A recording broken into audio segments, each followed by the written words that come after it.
Hello, and welcome to the University of Washington, Washington Area Cardiometabolic Echo Project Session 1. I'm Nicole Earhart, one of the adult endocrinologists here at the University of Washington Diabetes Institute. And today we're excited to kick off our first session with a great didactic by Sean Wharton from the Wharton Medical Clinic in Canada. He is an obesity expert and internist that is nationally and internationally known. As well, we'll have a case presentation from one of our local primary care providers, Chelsea Green. Additionally, you'll meet our expert panelists today, including Kelly Branch, an adult cardiologist here at the University of Washington, Lorena Wright, an adult endocrinologist and director of our Latinx diabetes clinic here at the University of Washington, Laura Montour, a family medicine and obesity expert, Allison Ward, our psychologist and expert on mental health and diabetes. And finally, coming to us from the East Coast, Barbara Uneman, an adult endocrinologist who is practicing in Anne Arundel, Maryland. Go ahead, Sean, why don't you share your screens and get us kicked off on the first cardiometabolic echo? Thank you for joining me. This is great. So the talk is entitled specifically The State of Cardiometabolic Disease and What Are the Targets to Mitigate Risk. So here are my disclosures. I've worked with the following companies that produce weight management and diabetes medication. I also collaborate with Obesity Canada, Diabetes Canada, and I'm on the council for the Obesity Society. So here are the objectives. We're going to be able to discuss the disease burden. So it's the disease burden of obesity, diabetes, and cardiovascular disease, which is a lot, but we'll mainly focus on obesity and diabetes. We'll look at treating metabolic conditions, recognize the need to target weight, blood pressure, cholesterol, and smoking to have a reduction in risk, and identify tools to mitigate cardiovascular risk. So here's the issue. Obesity is responsible for many chronic medical conditions, including diabetes, hypertension, dyslipidemia, but also cancer and COVID. And obesity is a pandemic, and we know it affects 650 million people across the globe. 23% of those living with obesity are in the States, in America, which has a record number of 150 million people living with obesity. So, sorry, 13% is around the globe, 42% is in the States, and 26% is here within Canada. So it's interesting that we look at these numbers, it's almost a doubling of every number. The global numbers at 13, Canada doubles it, and then if we go to the States, it's another doubling. If we look at for more emphasis, obesity is responsible for 80% of people living with type 2 diabetes. This number, in fact, is moving up to 90% in some more recent data. 85% of fatty liver, 77% of obstructive sleep apnea. And it's not that simply that the correlation is mild here, it's a significant correlation. And in fact, there's a big movement afoot now looking at type 2 diabetes as an obesity problem. So when 90% of people with type 2 diabetes are living with obesity, and if you fix the obesity, the diabetes goes away. And to a large extent, type 2 diabetes is an obesity problem. So how does obesity cause all these conditions? Well, it's the inflammation caused by the white adipose tissue. When there's an inability to properly store the excess calories in healthy subcutaneous depots, the energy ends up in this visceral adipose tissue and becomes dysfunctional. So these cells become hypoxic, leading to tissue dysfunction. This dysfunction leads to the inflammation, and then we get the inflammation is made up of adipokines and a number of other causative factors here. So how good are we at treating obesity and getting rid of this toxic adipose tissue? Unfortunately, we've not been very effective for a long time, but recently we're getting a little bit better. This Canadian study from my clinic looked at over 7,000 patients over 7.5 years. All doing lifestyle management. Really, that's healthy diet and some activity. We essentially know that that's not all that effective, but we wanted to know, we looked at weight loss. That's all we had at the time, really. So we wanted to know about weight loss and the patterns of actually losing weight. So we plugged the data into a fancy program, and it came out with these 7 patterns. So let's focus on the center patterns, purple and yellow, presenting weight stability or minimal amounts of weight loss. That made up 2/3 of the patients. 2/3 were minimal amounts of weight loss. A small group of patients got up to the 21% weight loss with diet and exercise, but most patients cannot achieve it. with just lifestyle interventions. But do we need greater amounts of weight change? Sure we do. Let's look at the improvement we get within medical conditions with weight loss. Well, we get some diabetes prevention at 3%, but more at 10%. And many conditions need up to 15% weight loss, particularly diabetes remission. So more weight loss is better. I like the fact that this slide has all these arrows on it, and these arrows indicating that all of these conditions get better with further amounts of weight loss. So the satisfaction with a 3% weight loss or 5% is inadequate for the medical conditions that we currently have. So when we look at the causes of obesity, it's primarily driven by genetics. 25 to 50% of the risk for obesity is an inheritable risk. There's greater than 140 genetic regions are now known to influence obesity traits. Also, geneticists have also started to uncover the genome for thinness, which is as elusive as trying to understand all of the genetics that are connected to having elevated weight. These genes code for areas within the brain. The three areas of the brain most involved are the mesolimbic system or the hedonic system, the hypothalamus or the homeostatic center, and the frontal lobe or the executive functioning center. So these regions of the brain are primarily designed to protect against weight loss. The intensity of this protection is driven by the genetic coding. So we all have the protection, but the intensity is driven by the genetic coding. As we gain greater understanding of the workings of the brain as it relates to obesity, we can develop treatments that work within these specific areas. So what influences the brain? Lots of things like sight, smell, emotions, and the gut. We have a gut-brain circuit. Hormones like GLP-1 and PYY and microbiomes all interact in the gut, then to the brain. And again, this is all predisposed by genetics. So these genes also code for metabolic rate and can affect metabolic adaptation.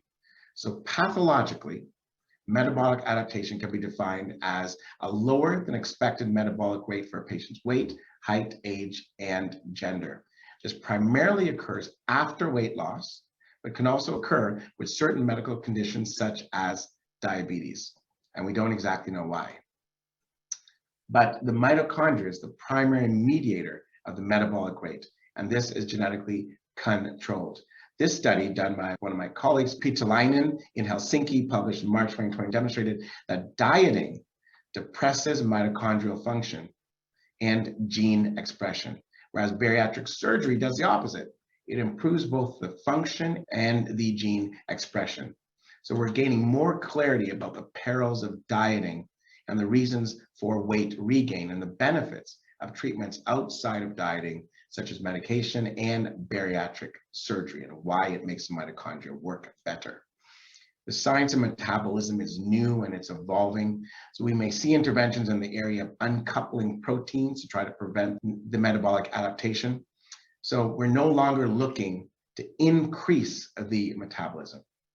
We're just looking to keep it from dropping so severely when weight loss happens. So previously we tried to increase it, we ran into problems and cardiac problems. Now we're really just trying to stop it from actually dropping in a severe manner. So let's discuss how effective treating obesity is for the treatment of type 2 diabetes. Although trials such as a look ahead trial using a weight loss diet and increasing activity in patients with diabetes demonstrated an initial decrease in weight and improvements in the A1C, it suffered from the same thing that we see in all dietary trials. Patients regained weight and the diabetes returned. Therefore, how can we maintain weight loss and lower A1Cs? So let's move to the GLP-1 analogs. The liraglutide weight loss trials were called the SCALE trials. As we would expect, the trials in patients without diabetes showed a significant amount of weight loss, around the 8% range. But then we go to the trial in patients with diabetes.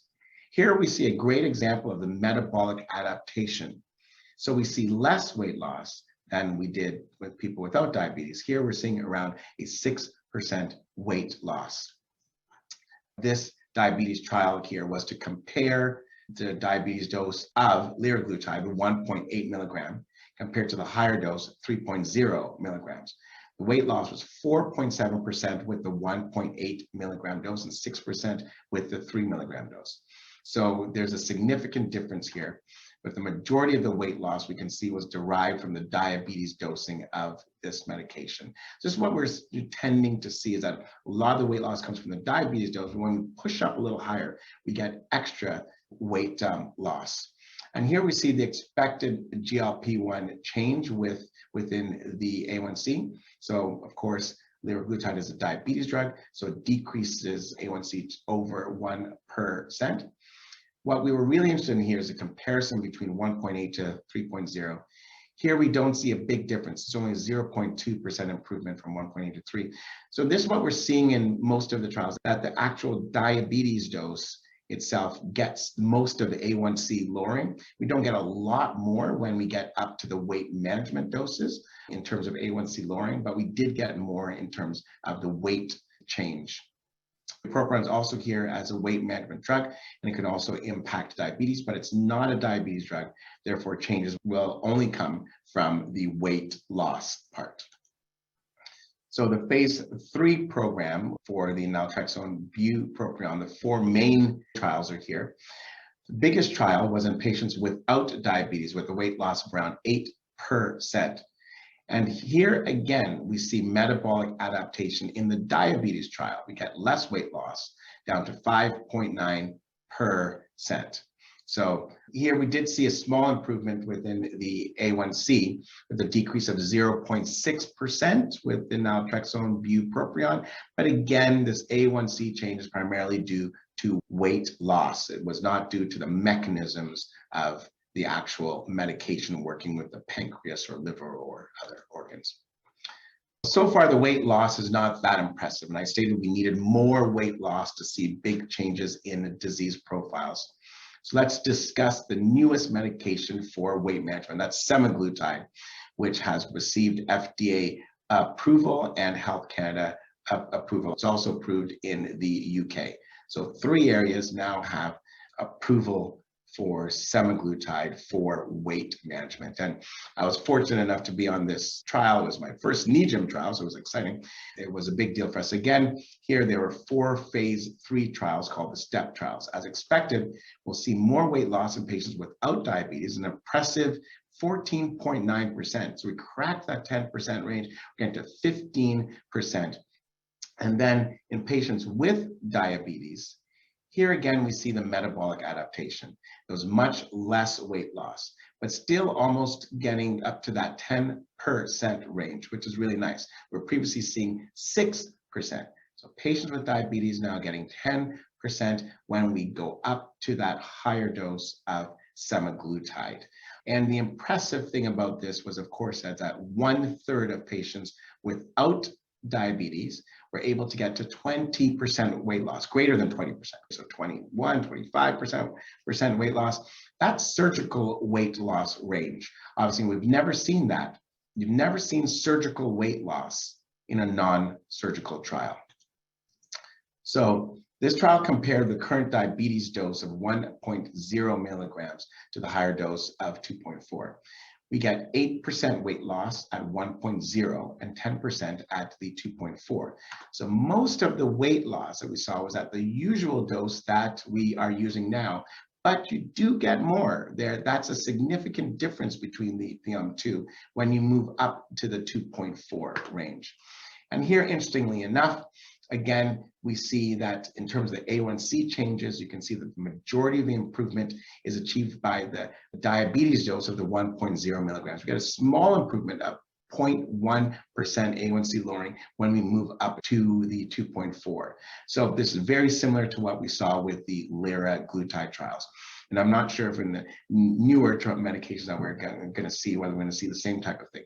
More weight loss with the higher dose, but not that much more A1C changes.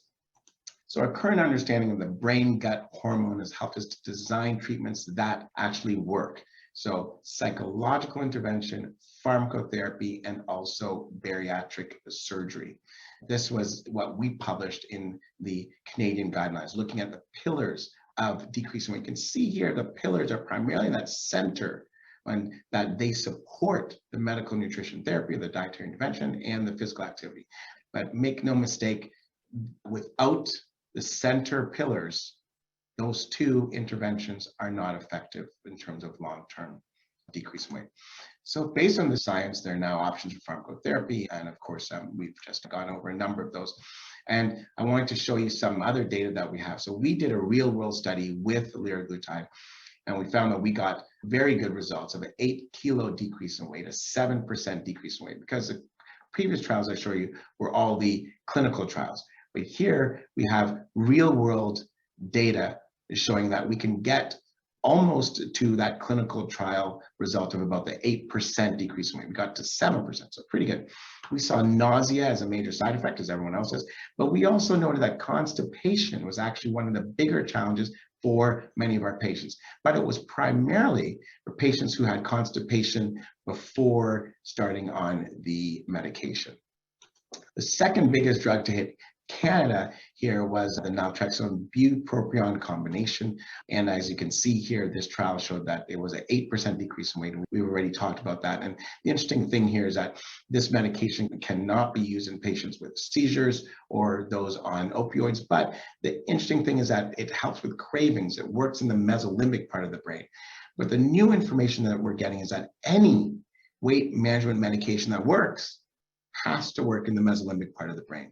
So we're seeing that the GLP-1 analogs, in a study that we'll be publishing soon, and I'm the lead author on this one, control of eating questionnaire in semaglutide 2.4, demonstrating that the GLP-1 analogs control cravings, control specific eating patterns that are connected to wanting and liking and cravings.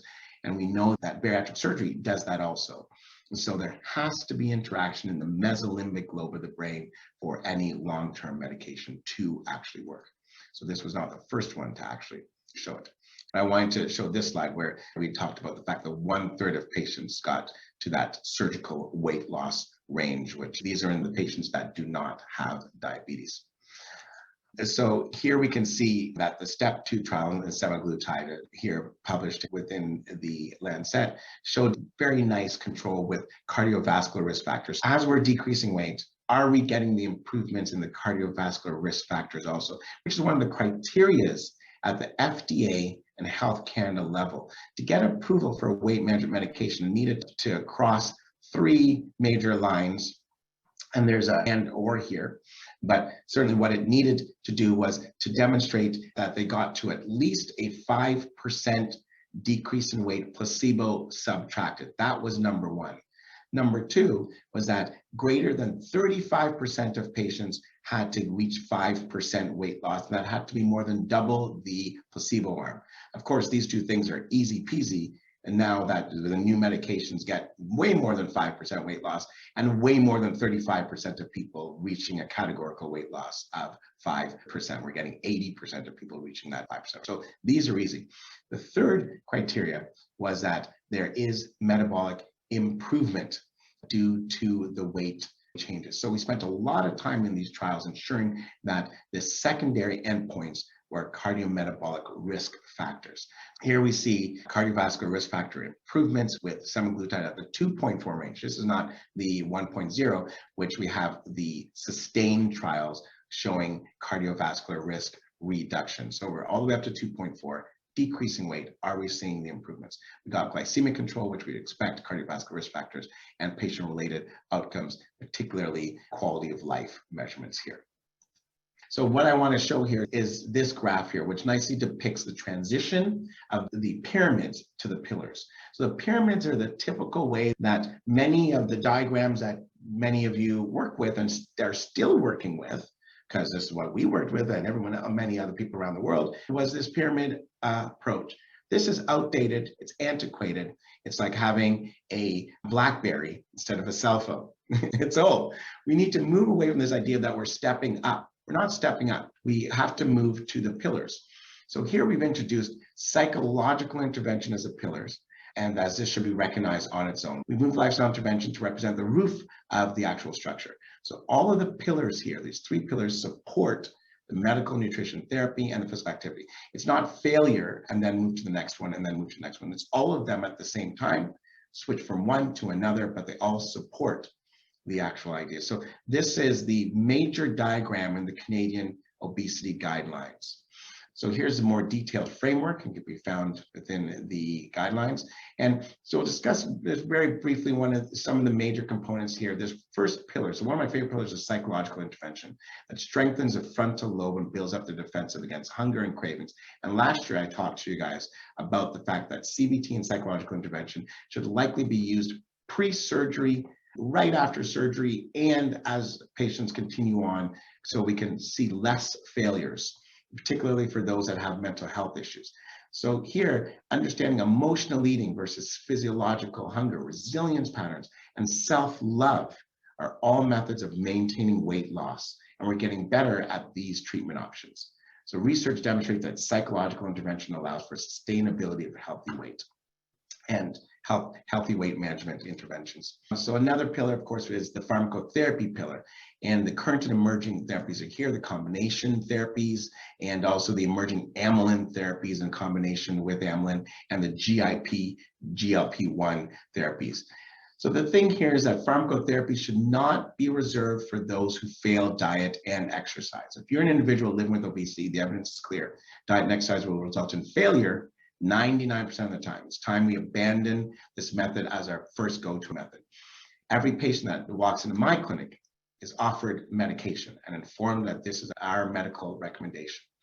Everyone with a BMI of over 40 is recommended bariatric surgery, and this is my medical recommendation. Between BMI of 35 to 40, if you've got type 2 diabetes or other significant comorbidities, we ensure that you actually are recommended this. So here, of course, they always have the option of saying yes or no. We should be clear about the evidence and the science. Reserving this care for people until it's too late is a problem. So within Canada, bariatric surgery is recommended in a similar fashion as it is in the States, BMI greater than 40, between 35 and 40. But in the new guidelines, we recommended that BMIs greater than 30, we went down to 30 in people with type 2 diabetes. So this would be a recommendation. We don't have enough surgeries in Canada to get to this stage, but it's a clear evidence-based recommendation.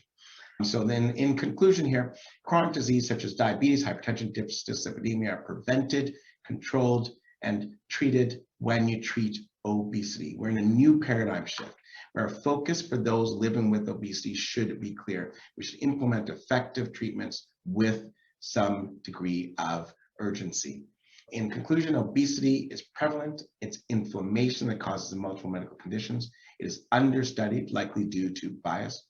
Science of obesity is complex. It's driven by brain neurochemistry. Diet and exercise alone are not sufficient for obesity treatment. Effective treatments for obesity are still somewhat limited, but they're increasing rapidly. We have done significantly more. 20 years ago, this was a rough field.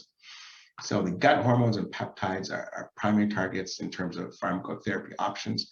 And of course, the use of pharmacotherapy and bariatric surgery has a significant effect on the cardiovascular outcomes that we see for our patients. So thank you very much for your time in terms of listening to this, and I'm happy to be part of this case. Thank you, Sean, for that great lecture. Laura, would you mind updating people on bariatric surgery in the US? Any different guidelines? Thanks so much, Sean. In terms of our American obesity guidelines and Canadian, I love that the Canadian has evolved to have this, idea of avoiding the step approach to treatment, because they don't have to fail and move up the line. We have the same kind of criteria for surgery. In particular, anyone with a BMI over 35 with diabetes, you should be thinking about bariatric surgery, because it's not just a last resort and it's not just to make the patient eat less. There's a lot of metabolic benefits that the patient will get. That criteria, BMI 30 with diabetes, is also part of it, but it really is driven by insurance, and the state insurances in particular, you usually have to do a prior authorization, and they may only be considered, even if their BMI is 40 and up or 35 and up, if they have diabetes or they need a joint replacement. So it's definitely very frustrating navigating with the insurance, but the same idea in terms of the BMI criteria. Great, thank you so much. Vina, would you mind sharing Chelsea's case? And go ahead, start our case presentation. To briefly introduce myself, I'm Chelsea Green. I'm a family nurse practitioner at CMAR in Burien, Washington. Relatively new to practice and jumped in last minute to present this case. I recently saw a patient, 75-year-old female. She has a past medical history of type 2 diabetes, essential hypertension, obesity. She came in for a routine diabetes check. I'd never seen her before. She was new to me. Before we even had her A1C back, her family was concerned because she's living alone and her daughter was an RN and concerned about hypoglycemia. Her A1C came back, I believe it was 9.2. So we had to make some changes. You can see her current medication list here. She's on metformin, 1,000 milligrams BID. She's taking Lantus, 24 units QHS. And then she was taking Novolog 2 units with her lunch. She also is on atorvastatin, 40 milligrams, lisinopril 10, and baby aspirin each day. In terms of her allergies, no known allergies, her family medical history, she didn't have much information about it. She was raised internationally, and most of her relatives didn't receive any routine care, so she wasn't sure about that. Same goes for her family history of heart disease. In terms of occupation, she raised her children. Her maximum education level was middle school. She's widowed. She doesn't use tobacco, no alcohol use. You can see her vitals here. I don't think I need to read them off all, but her blood pressure was good. Her glucose in the clinic was 200, that's non-fasting. And then her A1C was 9.3. Her creatinine's there.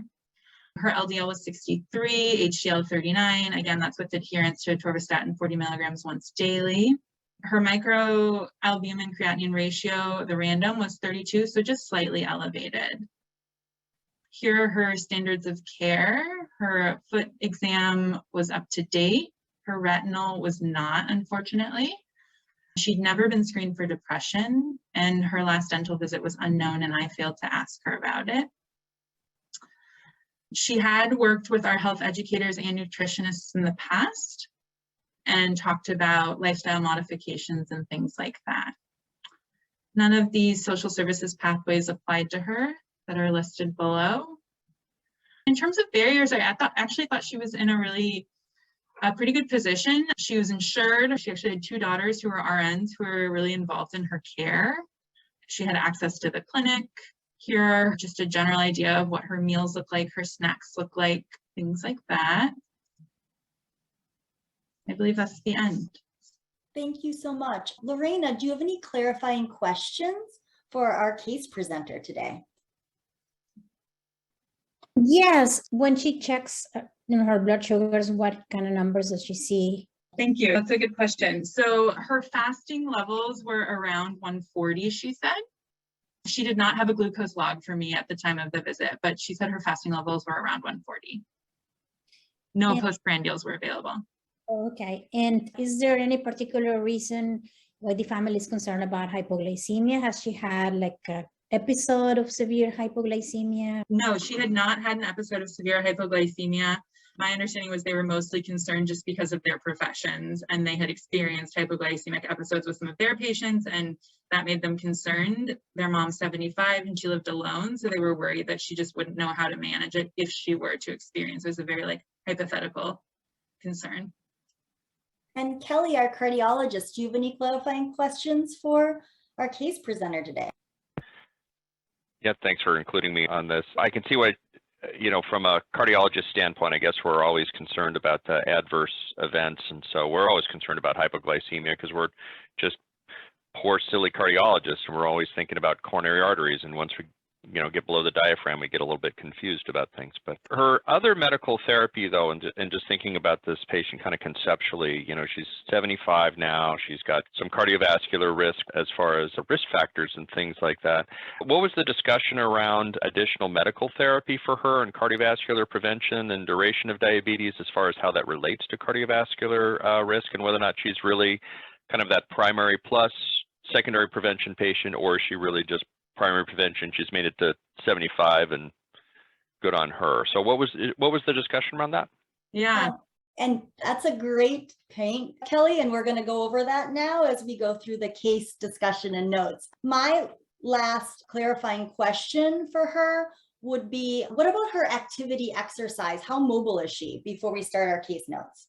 Yeah, so when I asked her that question, she said what I notice a lot of patients say. She said, I do my house chores. So that was one thing, and that was kind of her first answer. And then when I did some follow-up, it sounds like she does walk to the store 1 or 2 times a week, and that walk is about 7 to 10 minutes. But outside of that, she isn't doing a lot of routine physical activity. Great. Thank you very much. So now we're sort of go into the case discussions, and we're going to highlight a lot of the things that Kelly potentially brought up, and we'll bring him back into the discussion as well as some other panelists. So the first thing we always do is we do a recap of the case, right? And so these are the things you want to keep at the top of your mind every time you're discussing a patient, especially one living with diabetes and cardiometabolic disease. So this is a 75-year-old female with uncontrolled diabetes, hypertension, hyperlipidemia. We are going away from BMIs, what I saw in the chat, but an absolute weight of 82 kilograms, very important when we're talking about insulin dosing and based on weight.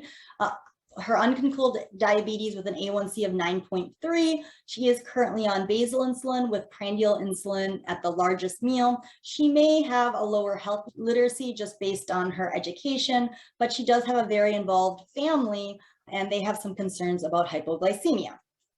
So here you can sort of see her medication list, and we'll go over those things that are good from a cardiovascular and a diabetes and weight situation.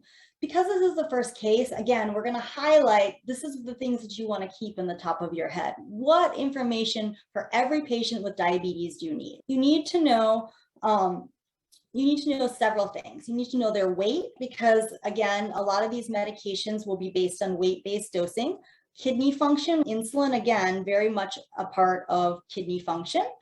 Their age, because sometimes the goals are different based on the different age populations. You always want to know about their family history from both a cardiovascular, but also a family history, not only of diabetes, but autoimmune disease, as it might give you some clues, which you might not have thought of if you didn't ask about the family history. We all know that certain medications can increase insulin resistance and not help us meet our diabetes and weight loss goals. And then we need to know what they do in their daily activity. This is what I love about working with patients with these chronic diseases, is you have to know them to best manage them. And then other complications from diabetes. So specific to this person, we know she's probably insulin resistant with a weight of 82 kilograms. She does have a normal renal function at this point. She is older. She's never had DKA. We don't know her family history. We do see from her diet, it's a little heavy in the carbs. I was told that she has Medicare and then just A and B, and then her secondary is Medicaid. And then there is concerns about insulin and hypoglycemia. And then I think I saw that she might have a small amount of protein in her urine, just mildly elevated microalbuminuria. So now that we have all those things, you know, the first question, and I tell you this because it's the first case, always ask yourself, does this person produce insulin? It doesn't matter if they've had their diabetes for 20 years or for 3 months or 3 weeks. The first question you always want to ask yourself is, do you believe this person has type 1 or type 2 diabetes?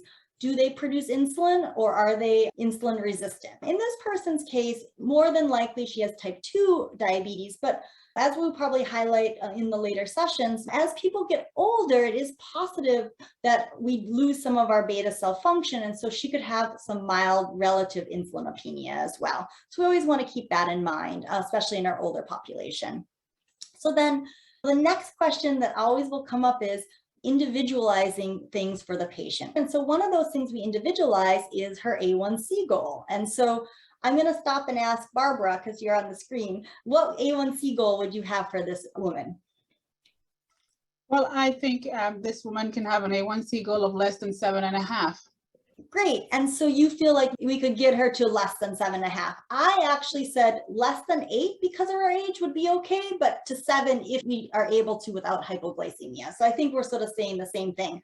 What we want is for her to not be in a range where she's diuresing. And remember, above 8, that's when the kidney cut point is, where you start to pee out your sugar, but as tight as possible without having that risk for hypoglycemia.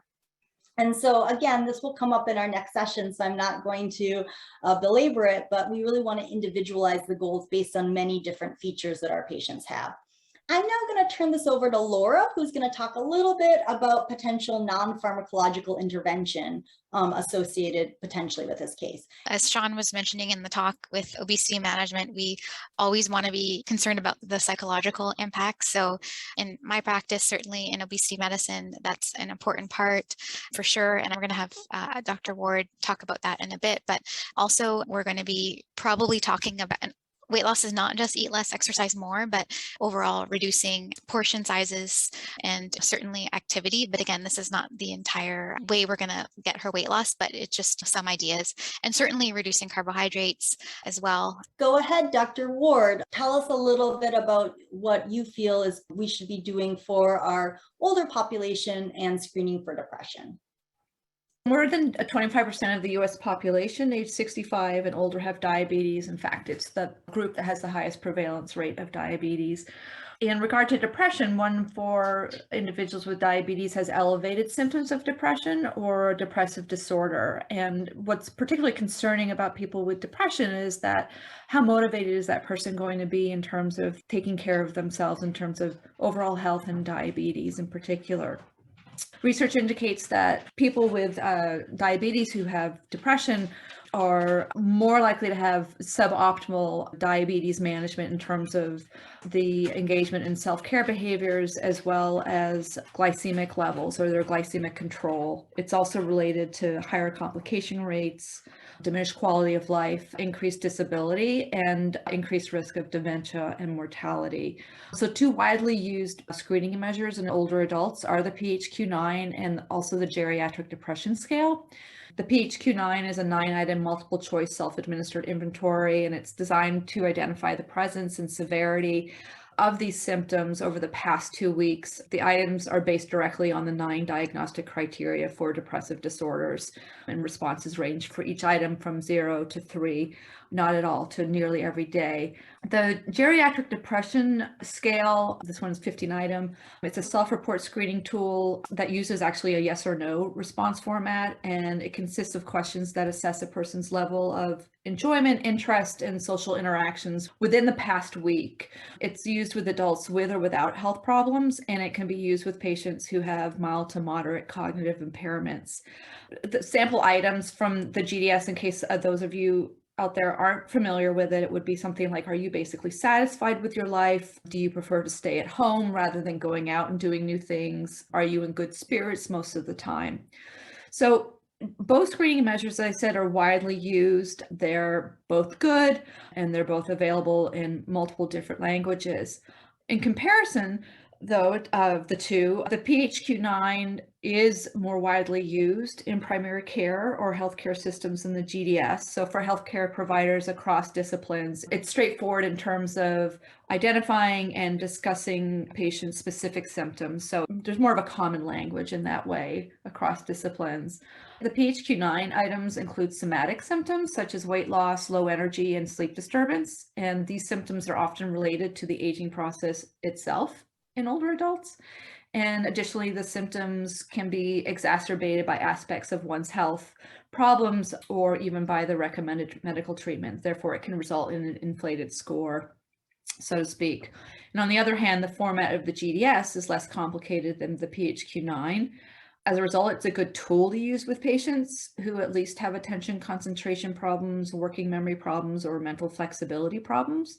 The questions are easier to respond to because you only have 2 choices, and the content of the questions is easier to understand, and it's just more relatable for people who are completing this measure. And it actually also gives us more insight into what's going on in our patients' lives. The ADA recommends that people with diabetes at least be screened annually for depression, and based on the results and any further discussion with the patient, to refer to behavioral health for assessment and treatment recommendations. And Dr. Ward, those are some great points. And maybe I learned something. I had never used the GDS-15 before, so maybe you can make that available on our community resource page. Elsa, do you think, just from what you know about the patient, you're just getting to know her, she does live alone, that's what we know. Do you feel like she might screen positive for depression? What was your gestalt about her?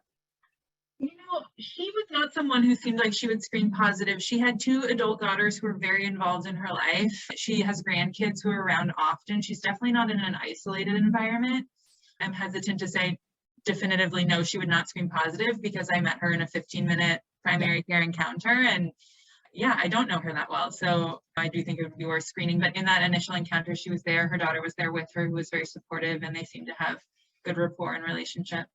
And we wanted to highlight this idea of, we want our patients living with diabetes to eat 3 to 5 servings of fruit, but sometimes we do have to be aware of the natural sugar, even in fruit content. And we want to do low added sugar, but we also want to do portion control sizes of added sugar. And she's eating a banana, so you might need to do half a banana for her.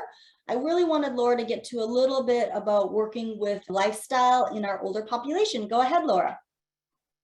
I think one thing to add, not necessarily for older patients, but binge eating and disordered eating is pretty common in patients struggling with obesity. And in our clinic here, we do screen everyone, regardless of age, with the binge eating, the BED7, the binge eating questionnaire. So it's something always to kind of be mindful of as well.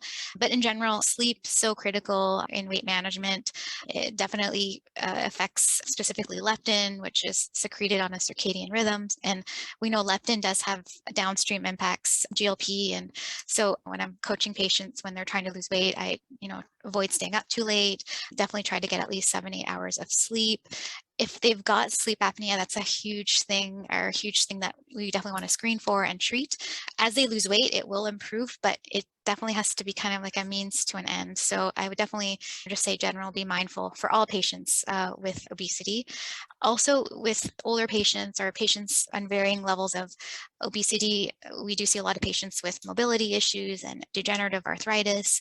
So I think working with a physical therapist is potentially a good idea. And we work in our clinic here with our therapists. On YouTube, there are some Sit and Be, it's based on a PBS show, Sit and Be Fit, but that's another great resource if the patient does have mobility issues, that they can do exercise while sitting.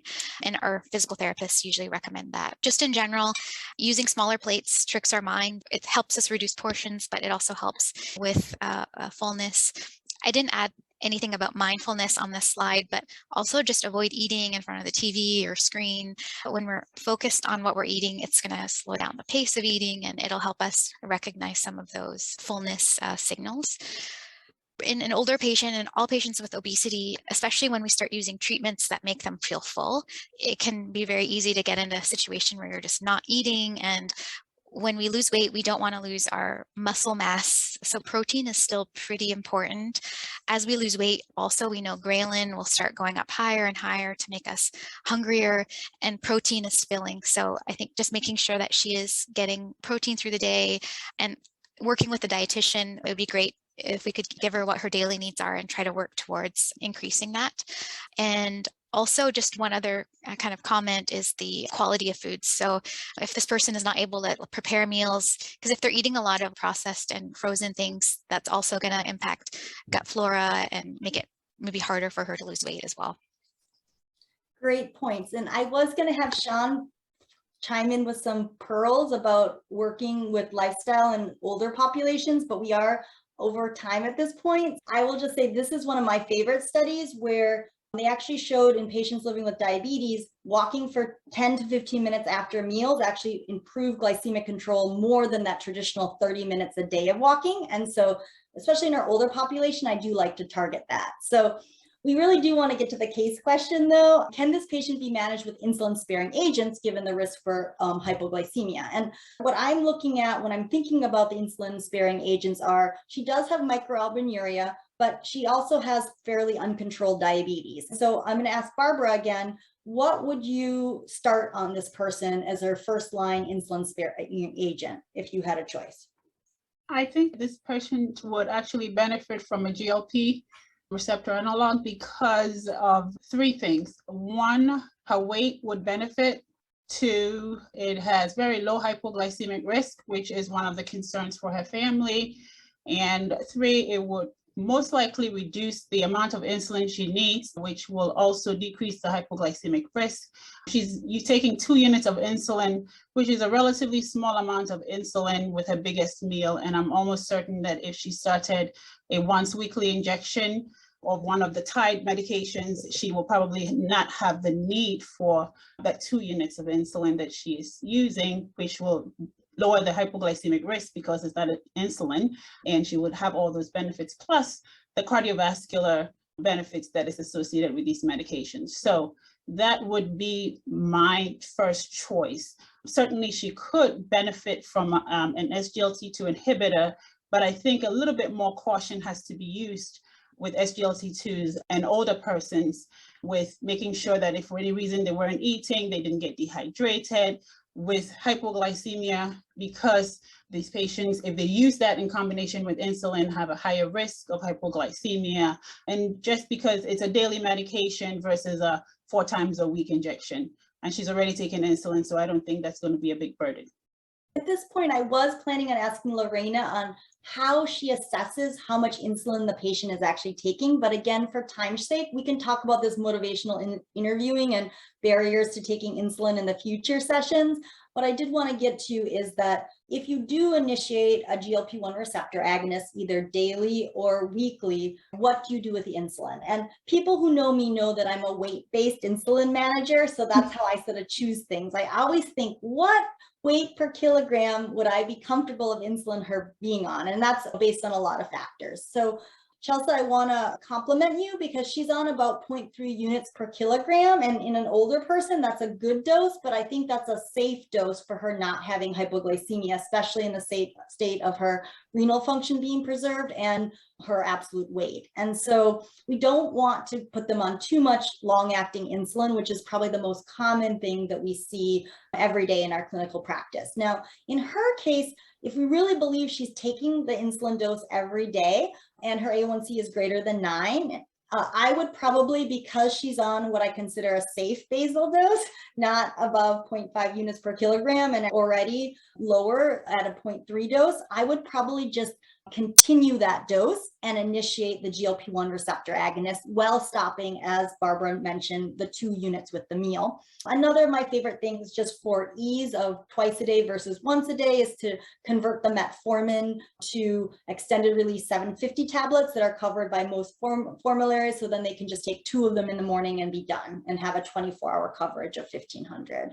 We're over time, but this is where I wanted our cardiologist to come in, and this is what his questions were about, the primary versus secondary. Like, from our knowledge, she would be a primary prevention person. So what we want to do is do a cardiovascular risk calculator. And you can see her 10-year risk because of her diabetes, because of her age, because she has high blood pressure and is treated for cholesterol, is high. But Kelly, can you comment on the rest of her medications? Do you feel like she is maximized in a good way on her cardiovascular medications?